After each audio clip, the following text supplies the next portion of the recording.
Социалдык тармактарга токтоло турган болсом, социалдык контракт долбоорлорубуздун элибизге оң таасирин тийгизип жатканына күбөбүз. Ушул жылы 10 миң үй бүлөгө 100 миң сомдон көмөк бердик. Эмдиги жылы 20 миң үй бүлөгө көмөк беребиз деп турабыз. Мындай кадамдарыбыз менен жакырчылыкты жоюуга багыт алдык десем жаңылышпайм. Алдыдагы бир 10 чакты жылда жакырчылыкты 100% болбосо да бир 90%га жоюп калабыз деген ишеничибиз бар. Саламаттык сактоо боюнча өлкөбүздө тилекке каршы бөйрөк оорулар көп катталат. Ушундан улам тарыхыбызда алгачкы жолу бөйрөктү алмаштыруу боюнча операциялар жасала баштады.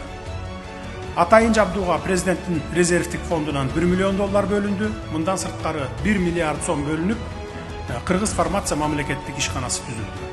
Анын башкы багыты калкыбызды жеткиликтүү баадагы дары-дармектер менен ор томчуларсыз камсыз кылуу.